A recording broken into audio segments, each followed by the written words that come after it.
Please welcome Anna Wintour.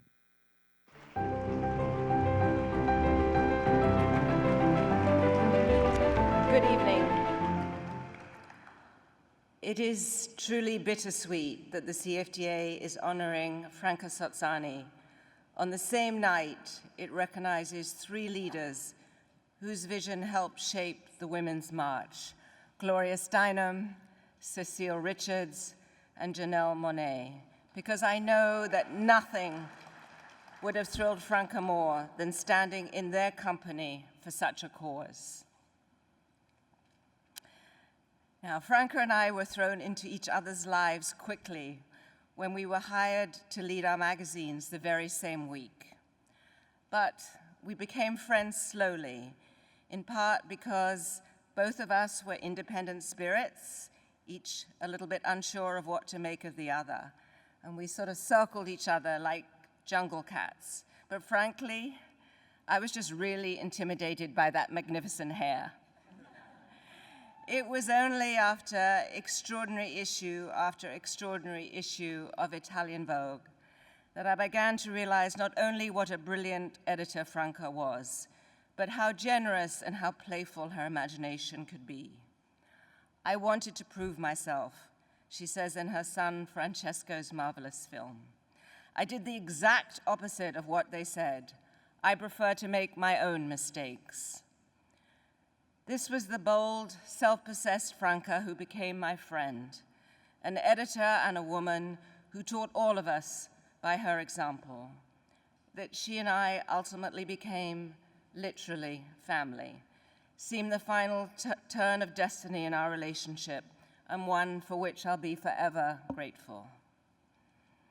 Now, nothing made Franca happier than to mastermind a surprise on behalf of others.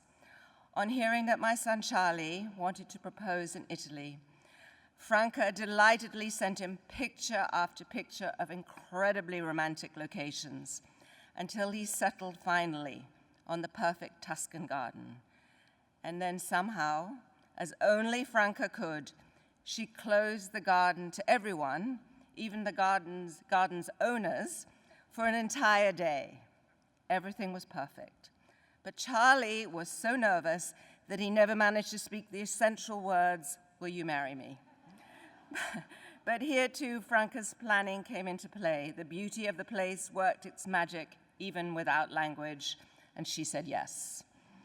An eye for romance was one of Franca's editorial gifts, but it was far from the only one that shaped her point of view. Franca's deep imagination drew on drama, on irony, on history, ambition, and a feeling that fashion meant so much more than just clothes on a runway. She was fearless, too, imbuing Italian Vogue with deep, often controversial moral purpose. Think of her portfolio on domestic violence, or her pioneering issue featuring only Black women, or her plus-size cover. She was not just ahead of our time, she was ahead of our courage in so many ways. Her curiosity made her irresistible and self-sufficient. I have occasionally, from time to time, been called a demanding boss. But the truth is that I have many brilliant generals on whom I rely to help set Vogue standards. And I trust their ideas and vision far more than my own. But Franca, as far as I could tell, was a one-woman show. She trusted her artists implicitly, visionary photographers like Steven Meisel and Peter Limburg and Bruce Weber. But the risks that she took, the vision guiding each issue, was hers alone. Trust and be yourself. That was the lesson Franca taught me and the courage we celebrate today. Those of us who visited her in her final months saw her be herself to the end, clever and stylish, beautiful, never self-pitying, full of irreverence and wit and life. She had many friends, but few to whom she was really close beyond her son Francesco and her sister Carla. Their love was all she needed.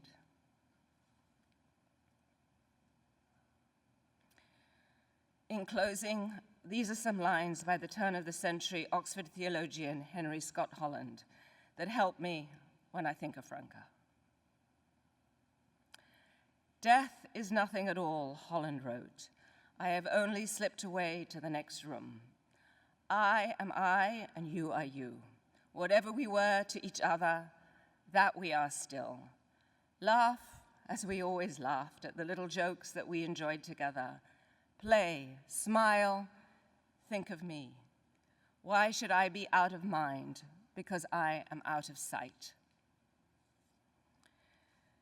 Tonight, we keep Franca Sozzani in our minds and in our hearts. Thank you all, and thank you, Franca. And now it is my great honor to present Franca's CFDA Icon Award to her son, and my son-in-law-to-be, Francesco Carrozzini. Okay. All right. The Icon Award. Wow. If someone would have told my mother she was going to receive the same recognition as Lady Gaga, Johnny Depp, Beyonce, and Rihanna before her, she would have answered, something must be wrong. Her humor is what made her get through everything in life. We laughed together until the very end. A few days before she died, she was still radiant and full of life, and all I remember of her is her smile. She once told me, when I started at Vogue, I wanted it to be international. I wanted everyone to be able to read my magazine, but no one spoke Italian. I understood that I had to find a way to be even louder than what I could write on the page, and the only way was to do it through images. She published photos no one else would have dared to, covered subjects that were supposedly off limits for a fashion magazine, and pushed the boundaries as far as she could. In recent years, some people said even too much. But that's precisely what made her a visionary. Her fearlessness and the risk she took, which she never apologized for. She loved what she did, and she loved this industry. She always said that fashion had more reach than any other business way before blogs and social media. She was always in awe and grateful for the opportunities that fashion brought her and the encounters she had. I've always understood that people respected her, but it wasn't until she died that I realized how much people really loved her. I want to thank everyone for their kindness in this past few months that have not been easy. Diane, of course, and my soon-to-be mother-in-law, Anna, for being great friends. In my movie, at one point, my mother says, if you have to dream, dream big. You can't be stingy with dreams. We should all try and live up to that. Thank you.